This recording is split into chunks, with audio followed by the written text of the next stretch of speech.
welcome to the deep dive. Today, we're tackling a really thought-provoking set of sources. These definitely challenge some, let's say, common beliefs about space exploration. They certainly do. Yeah, so this deep dive is all about unpacking the specific claims, the arguments being made in these sources. We want to give you that detailed picture, from this pretty unique perspective. Get ready, because your understanding of space, maybe even history, might get viewed through a very different lens today. Absolutely.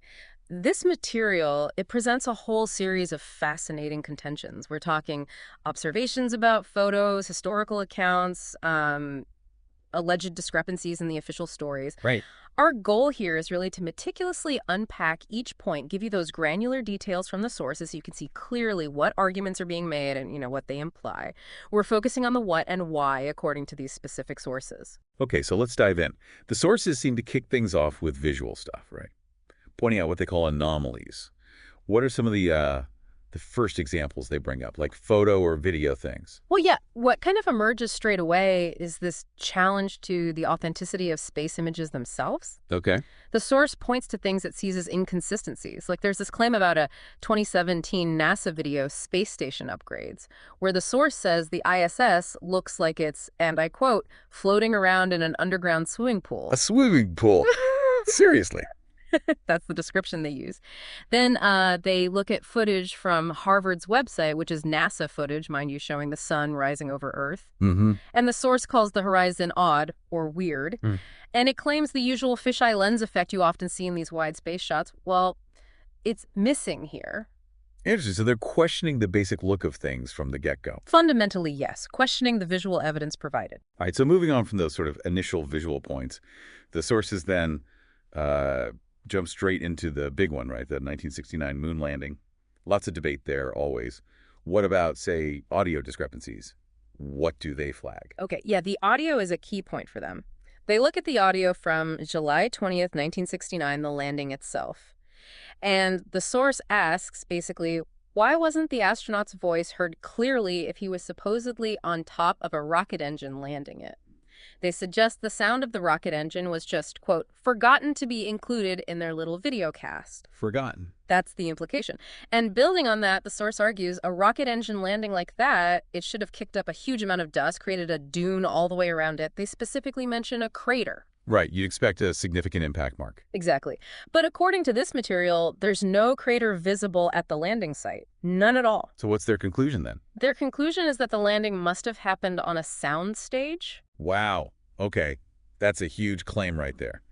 Challenging the physical evidence, or lack thereof, as they see it. Precisely. And the alleged contradictions, they don't stop there, especially when it comes to the astronauts themselves. Right. I saw that. The source talks about conflicting accounts, like some astronauts apparently said they couldn't see any stars from the moon. Correct. While others reportedly said they could see all sorts of stars. Total contradiction, according to the source. And then there's the flag. That's another one. Yeah, the American flag on the moon. The source highlights two different stories. One claim, which they attribute to Michio Kaku, is that the flag was made of aluminum foil materials and designed to look like it was waving in the vacuum. Okay, I've heard that explanation before. But then the source contrasts this with another claim within their material, suggesting the flag was just, simply picked off a store shelf for $5, just a regular old made in America American flag. So aluminum foil or $5 store-bought. That's quite a difference. It's presented as a clear discrepancy, undermining the consistency of the official story. Okay, so beyond visuals and audio, the source also takes aim at how science itself is communicated. This arc language idea, what's that about? Right, the arc language. The source argues that scientific explanations are often deliberately complex, maybe even impenetrable, to obscure things rather than clarify. Like jargon. Exactly, but maybe taken to an extreme. They give this really vivid, almost comical example. It's quite detailed. Shall I read a bit? Go for it. Okay. It says, instead of power being generated by the relative motion of conductors and fluxes, it is produced by the modal interaction of magneto-reluctance and capacitive direct. It goes on. The original machine had a base plate of prefamulated amulite surmounted by a malleable logarithmic casing in such a way that the two spurving bearings were in a direct line with a panometric fam. Prefamulated amulite, spurving bearings. Right. The latter consisted simply of 6 hydrosodic Marzell vanes so fitted to the ambipatient lunar wayshaft that side fumbling was effectively prevented. Wow. Okay, I see the point. That's dense. Precisely. The source uses this example to suggest this kind of obfuscation, this jargon, is maybe a pattern used in official space narratives too, implying it's intentional. Got it. So, moving on to more claims about footage. This one's pretty big. The source says NASA actually admitted losing the original tapes of the first moonwalk. Yes, that's a major point they raise. That NASA admitted that it had lost the original footage of man's first steps on the moon. For the source, obviously, that's a huge red flag in itself. I mean, yeah, you'd think that would be pretty important footage to keep safe. You would think. And digging deeper, the source references a specific film. It's called A Funny Thing Happened on the Way to the Moon. Okay. And this source claims that film contains newly discovered evidence and even missing tapes of outtakes. Outtakes from the Apollo mission. Allegedly, yes. Outtakes that supposedly show the astronauts faking a shot where they pretend to be halfway to the moon. How do they claim that was faked? The material gets really specific here. It describes turning out the lights inside the spacecraft, locking the window to keep sunlight out, placing the camera way at the back, Okay. then centering the lens on a circular window up front, which was supposedly completely filled with the Earth in low orbit. And then this is the key part. They allegedly inserted a crescent-shaped piece of black material into the window frame. To fake the shadow line on Earth. The Terminator. Exactly, to create the illusion of Earth's Terminator line, making it look like they were much farther away, halfway to the moon, when they were actually still in Earth orbit. That's a very detailed allegation of fakery. It is very specific. And then there's something about Neil Armstrong, a specific date, end quote. Yes, the source points to what it calls a self-condemnation. It claims that on July 18, 1969, Armstrong stated he was 130,000 miles out. Okay, so halfway-ish. Roughly. But the source immediately asks, how could he then be walking on the moon only 9 hours earlier? Because the moon is generally considered a 3 days journey away. Wait, 9 hours earlier? That timing seems... According to the source's interpretation of those dates and times, yes, they present it as a timeline impossibility. And to compound all this, they also claim data went missing. Yeah, that's another major piece for them. The source alleges that all the science data, the telemetry data, was missing from Apollo 11. All of it. That's the claim. Right. It specifically mentions rooms of tape labeled Apollo 11 moon landing were just erased. Erased. Wow. Okay, that's presented as, well, incredibly suspicious, the absence of core data. Highly suspicious in their view. Yes. So, all right, if they're raising doubts about the moon landings, what about more recent stuff? Does the International Space Station, the ISS, get scrutinized too? Oh, yes. The ISS isn't spared. The source points to images, apparently, of astronauts on the ISS where their hair hanging out absolutely everywhere. Their hair. Yeah. And the source questions why there aren't stricter rules about hair containment, for safety or equipment reasons, and also about the astronauts' overall physical condition sometimes. And what's the implication there? For the source, this apparent lack of strict grooming or condition protocols points towards fakery, and maybe the use of CGI and ISS footage. So questioning the reality of living in space as it's shown to us. Exactly, questioning the visuals again, which naturally leads to thinking about how easily visuals can be manipulated these days. True. But then the source makes an even more, well, frankly, shocking claim about the Challenger disaster. Ah, yes. This is perhaps one of the most provocative claims in the entire set of materials we looked at. The source claims the 1986 Challenger shuttle explosion was in fact a hoax. A hoax. They claim the explosion didn't happen or... They claim it happened, but that none of these people died. Wait, what? They're saying the astronauts survived. That's the assertion. The source alleges that 6 of the 7 astronauts are still alive and kicking today. 6 out of 7. Still alive. Yes, and that they're easily identifiable, often holding, quote, prestigious jobs. That is an extraordinary claim. Do they offer specifics? Names? They do. They go through 6 of the 7 crew members. For instance, Ellison Onizuka, the mission specialist. They claim he's now living as his identical twin brother, Claude. An identical twin? Yeah. Okay. Mickey Smith, the pilot, alleged to be Professor Michael J. Smith of University of Wisconsin, apparently without even changing his name. Who has the same name? According to this source, Then Krista McAuliffe, the teacher. They allege she's now using her first name Sharon as a Syracuse law professor, having used her middle name Krista for the astronaut program. Sharon McAuliffe, a law professor. That's the claim. Francis Richard Scobie, the commander, alleged to be Dick Scobie, the CEO of Cows and Trees Limited. Cows and Trees Limited. Okay, Judith Resnick, mission specialist, alleged to be a professor at Yale Law.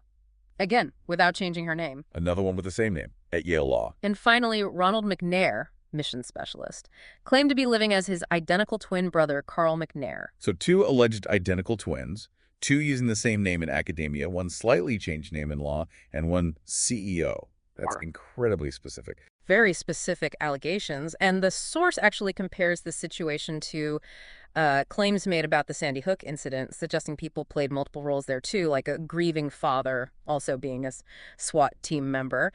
They see a pattern of deception. Okay, that's a lot to take in. Yeah. Shifting gears slightly, but still on the challenges of space travel, the source brings up the Van Allen radiation belts. Right, a major scientific hurdle. The source correctly states that to get to the moon, you have to pass through these belts of intense radiation held in place by Earth's magnetic field. And the problem is? The source contends that the radiation levels there are so high, the sheer levels of radiation would have cooked the astronauts, even with the spacecraft's layers of aluminum coating. Cooked them. So they're saying survival was impossible. That's the strong implication. And they create a contrast. They point out that Apollo missions supposedly went through the belts back in the late 60s and early 70s. Yet they claim current NASA statements say they are still testing ways to safely get humans through the Van Allen belts for future missions, like to Mars. Ah, I see the argument. If they figured it out back then why are they still testing now? The source implies if they really did it then, they don't have to test anything now. It suggests the original trips perhaps didn't happen as described, or didn't face that radiation challenge. So questioning the fundamental physics and engineering feasibility as presented. Okay, if the physics is questioned, what about the origins of the whole program? The sources get into the history, don't they? Operation Paperclip. They do, yeah. They shift focus right back to the very beginning, linking the U.S. space program directly to Nazi Germany and Operation Paperclip. All right, Operation Paperclip. That was the post-WWII U.S. program bringing German scientists over. Most people know that name, maybe Wernher von Braun. Exactly. But the source material goes into more detail.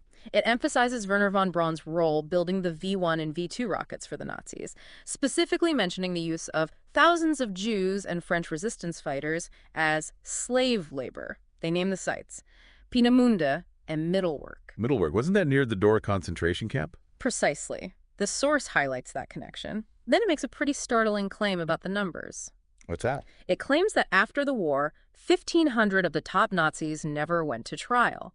Instead, they were allegedly smuggled into the United States by the U.S. military under Paperclip. 1,500.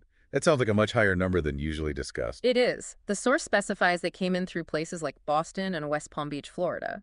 It says von Braun and 100 of his rocket team, plus 100 captured V-2 rockets, went to Huntsville, Alabama. Where von Braun famously became the first director of NASA's Marshall Space Flight Center. Correct. But then the source asks, what about the other 1,400 alleged Nazis brought over? What does it claim happened to them? It alleges they were brought over to work for the CIA, doing things like LSD drug experiments and the MK Ultra mind experiments. MK Ultra, wow, okay. That's connecting a lot of dots there. And it gets even darker. It claims some Nazi scientists who had performed freezing experiments on Jewish prisoners were put in charge of the U.S. military flight medicine program at Wright-Patterson Air Force Base. Good grief. So the source is explicitly asking if bringing these individuals over also brought, quote, an ideological contamination. Yes, that's the question it poses. Did that history, that personnel, fundamentally taint the organizations they join, like NASA and the CIA? And there's one final kind of cryptic point about von Braun. Yeah, it's quite intriguing. The source points to the inscription on Wernher von Braun's actual headstone. It quotes Psalm 19.1, which says, "The heavens declare the glory of God, and the firmament showeth his handiwork." The source suggests this is von Braun leaving a clue. A clue about what? The firmament, like a solid sky dome. Exactly. This ties into the source speaker's personal overarching belief. They state quite plainly they believe everything we're told about space is a lie. A lie for what purpose? According to this speaker, space agencies exist simply and only trying to hide God and this concept of the firmament. Hide God in a physical barrier in the sky. Yes. And this belief even extends to explaining things like CERN, the particle accelerator. How does CERN fit in? The source contends CERN was built because they can't go up through the firmament, so instead they're trying to kick the side door out of the firmament by accessing other dimensions. Wow. Okay, so that's the ultimate why, according to this particular viewpoint, a spiritual deception hiding the true nature of creation. That seems to be the core interpretation presented in this part of the source material, yes. Well, we have certainly covered some extraordinary ground in this deep dive, really extraordinary, from those specific claims about the moon landing, the visuals, the audio, to, I mean, the deeply unsettling allegations around Challenger, and then tracing NASA's origins back like that. These sources definitely offer a truly alternative narrative. There's a lot to consider. Really leads you thinking about how complex information and interpretation can get. It's quite striking, isn't it, how all these different claims, photographic, historical, scientific, even conspiratorial, are woven together. What's fascinating is the sheer breadth of it and how these points interlock to form this coherent, though, as you say, a highly unconventional view of space history. Yeah, coherent in its own way. Which brings up a really important question, I think, for you, the listener. How do we navigate accounts of reality that differ so wildly? What's our responsibility, in critically assessing information, whether it comes from official channels or from, well, dissenting voices like these? That's the core challenge, isn't it? Assessing the claims, the evidence, the motivations. And maybe consider this. We live in an age just flooded with information, often contradictory information. So how does any of us cultivate the discernment we need? How do you distinguish between just a compelling story and something that's actually verifiable truth, especially when it bumps up against beliefs we hold really deeply about our world, about science, about history?